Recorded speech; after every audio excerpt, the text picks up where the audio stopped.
Good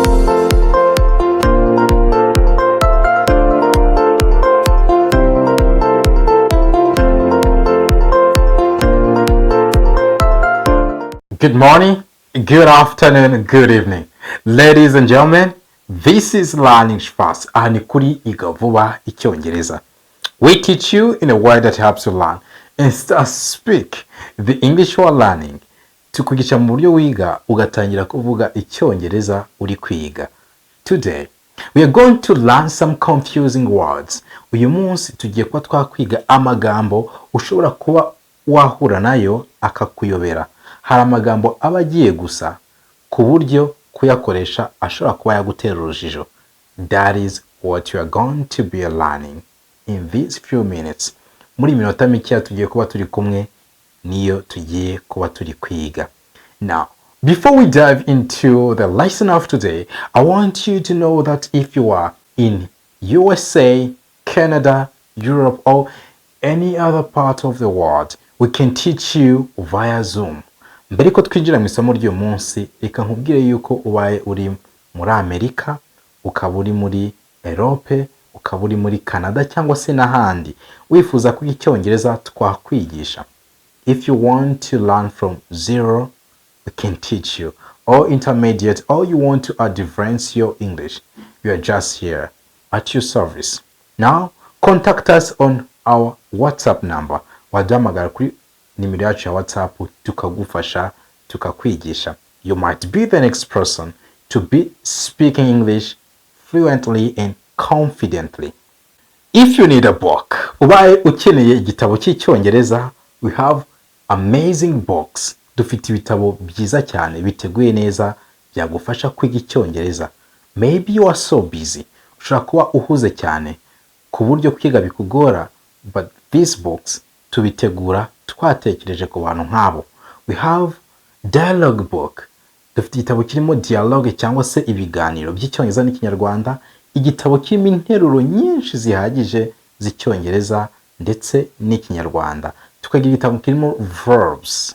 If you want to learn verbs, we use verbs to describe the actions. Dukoresha inshinga tuvuga ibikorwa biba, hashobora kuba ibikorwa byabaye cyangwa se bizaba. Igitabo kiba cyagufasha. Harimo 12 tenses, ibihe 12 dukoresha mu Cyongereza. If you understand 12 tenses, let me tell you, you've understood English. Uba warangije kumva Icyongereza. Tukaba dufite igitabo cy'abatangizi, ushaka gutangira ku Icyongereza, iki gitabo cyagufasha, cause if you start well, you're likely to end well. Iyo utangiye neza ufite amahirwe menshi cyane yuko urangiza neza. Dufite n'igitabo kirimo phrasal verbs, proverbs, idioms, igitabo cyagufasha ukiga neza. Nanone niba mu gihe iyo uri kuvuga uba stuck, ugatekereza ijambo ushaka gukoresha ntirize, it's because you have a problem with your vocabulary. Ufite ikibazo n'inyunguramagambo zawe. We have a book for you to help you with that. Okay? So get one of our books to help you to learn and speak English. The words we are going to start with is sympathy, empathy, and apathy. Aya ni amagambo atatu ashobora kuba yakugora. Ngiye kuba nagufasha uyasobanukirwe mu buryo bworoshye bushoboka. Now, sympathy ubundi bivuze iki? Sympathy birasobanura ngo I care about your suffering. Bivuga ngo akababaro kawe karambabaza, mbyitaho nanjye. I care about your suffering. Okay?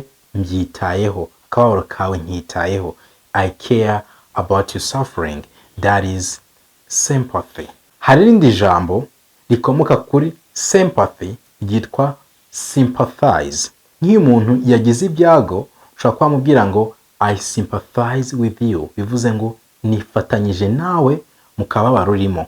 I sympathize with you. Another example, reka turebe urundi rugero kuko aya magambo ndagenda muha ingero kugira ngo ushobora kuba wayakoresha. You can say I feel sympathy for Sarah after her loss. I feel sympathy for Sarah after her loss. Bivuze ngo ndumva mfitiye akababaro cyangwa se ntewe imbabazi na Sarah nyuma y'igihombo yagize, nuvuga ngo nyuma y'umuntu yapfushije. That is, I feel sympathy for Sarah. Okay, now let's see the next one. Reka turebe irindi jambo that might confuse you, rishobora kuba ryakugora kuko naryo rigiye kwitiranwa n'iyi sympathy. Irindi ni empathy. Empathy byo birasobanura ngo I feel your suffering. Sympathy wibuke I care about your suffering, ngo akabaro kawe nkitayeho. Noneho empathy I feel your suffering, ngo akabaro kawe ndi kukumva, ndi kugakurura nkakumva. That is empathy. Let's see the example. Peter showed empathy by listening attentively to my suffering. Bivuze ngo Peter yagaragaje yuko yumva akababaro kanjye ubwo yantegaga amatwi yitonze. That is it. Let's see another one. Irindi ni apathy. Apathy byo bikaba bivuze ngo I don't care about your suffering. Rwose ibyo uri kunyuramo ntacyo bintwaye. I don't care about your suffering. That is apathy. Let's see the example. Reka turebe urugero. The government response proved her apathy. The government response proved her apathy. Bisobanura ngo igisubizo guverinoma yatanze cyagaragaje yuko ntacyo yitayeho. The government response proved her apathy. Government ihinduka ha, cyangwa se igihugu, cyangwa se imodoka, ibyo bintu byose bihinduka ha. Niyo mpamvu tuvuga ngo proved her apathy. The government response proved her apathy. Bivuze ngo government ntabwo yari yitaye ku mubabaro w'abantu. The government response proved her apathy. Now, let's see the other confusing words. Reka turebe n'andi magambo ashaka kuba yagutera urujijo mu Cyongereza. Next word is all together. All together. All together bivuze ngo byose hamwe. Okay? Byose hamwe cyangwa se bose hamwe. Byo byitwa all together. All kongeraho together. Example. Let's sing the song all together. Reka twese turirimbire hamwe indirimbo. Let's sing the song all together. Okay? Reka twese turirimbire hamwe indirimbo. The students gathered all together for a group photo. The students, vango n'abanyeshuri. The students gathered all together. Bose bakoraniye hamwe for a group photo.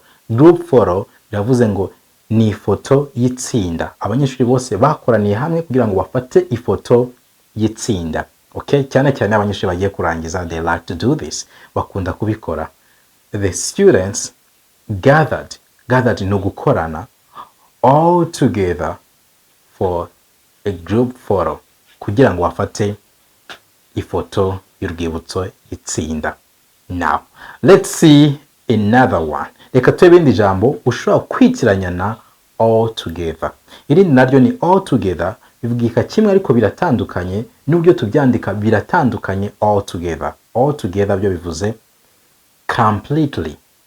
You can say you all together lovely, all together wonderful to me. Wango you are completely lovely, urugikundiro ku buryo bwuzuye, and all together wonderful. Ndetse you are completely wonderful, uratangaje ku buryo bwuzuye. Okay? That is all together. Another example, you can say I'm not altogether sure if I'll make it to the party. I'm not altogether sure if I'll make it to the party. Ntabwo mbizi neza yuko ndibuze kugera mu birori. I'm not altogether sure if I will make it to the party. That is it. Now, let's see the other confusing words. Reka dukomeze tureba andi magambo ashobora kuba yagutera urujijo mu Cyongereza. The other words are private and confidential. Private bisobanura iki? Private, it is something that is personal. Iba ari ikintu ariko cyawe ku giti cyawe. Ibyo nibyo twita private. Okay? Private, it is a personal thing that is not accessible to the others. Cyangwa akaba ari amakuru akureba wowe ku giti cyawe abandi bo batafite uruhari batabasha kuba bayageraho, icyo gihe tuvuga yuko biri private. Okay, we can say she keeps a private journal where she writes her thoughts. She keeps a private journal where she writes her thoughts. Afite ka journal cyangwa se agakaye yandikamo cyangwa se ka agenda yandikamo ibitekerezo bye ku giti cye. Okay, she keeps her private journal where she writes her thoughts. Another example, you can say, please respect my private space. Okay, please respect my private space. Ndagusabye gose ubaha umwanya wanjye bwite, wubahe umpagahenge. Please respect my private space. Let's see the next word that you might confuse with private, and that is confidential. Confidential. Confidential, it means information that is not accessible to the public, which can be accessed by a select few or intended to be kept secret. Okay? Confidential bisobanura amakuru aba atemerewe kuba yagerwaho na buri muntu ari we wese, cyangwa se ashobora kuba yabikwa n'abantu bake runaka, cyangwa se ashobora kuba yagerwaho n'abantu bake bahitoranyijwe, ibyo twita confidential. Example, reka turebe urugero. The way Rusesabagina was caught is confidential. Uburyo Rusesabagina yafashwe ni ibanga. The way Rusesabagina was caught is confidential. Bivuze ngo ni amakuru y'ibanga. And then another example can say, this information is confidential. Don't allow anyone to see it.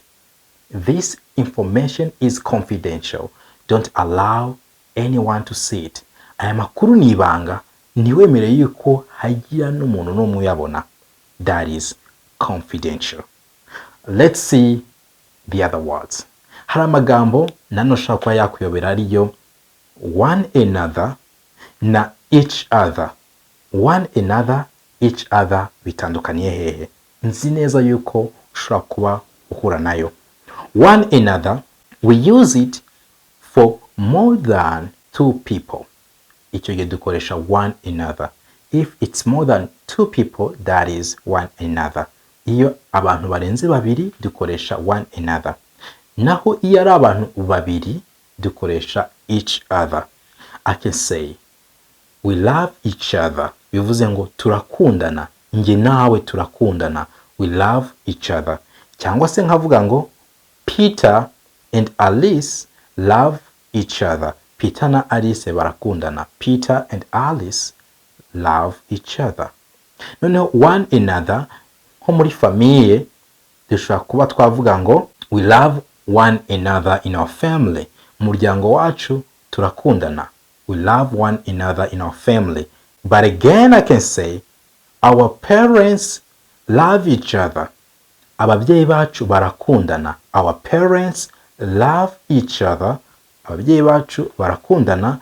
And in our family we love one another. And nanone mu muryango wacu turakundana. Okay? If it's more than two people, that is gonna be one another. If it's only two people, that is gonna be each other. I hope you understand that. Nizere ko ibyo ubyumvishe ndetse ushobora kuba wabikoresha. Let's see the other words. Now, tugeze kwandi magambo avuga immigrate. Immigrate yombi tuyavuga kimwe, ariko nubwo tuyavuga kimwe aratandukanye. Okay? Uko tuyandika byo biratandukanye, uko tuyasoma bikaba nabyo bitandukanye, ariko uko tuyavuga byo ni bimwe, agasobanura uburyo butandukanye. Aho bihuriye nuko tuyavuga ariko ibindi byose biratandukanye. Kuyandika ubusobanuro biratandukanye, ariko uko tuyavuga ni bimwe.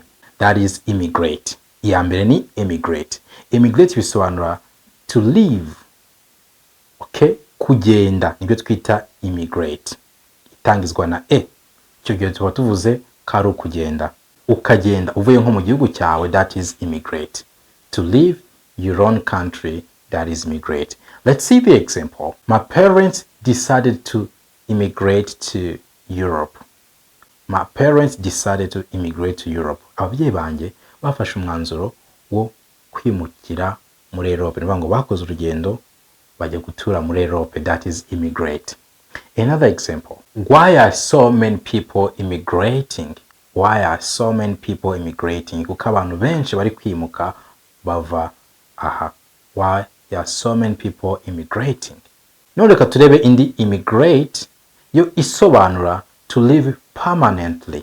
Ibyo bisobanura ko wajya gutura mu kindi gihugu mu buryo buhoraho, permanently, mu buryo buri permanent mu Gifaransa cyangwa se uburyo buhoraho.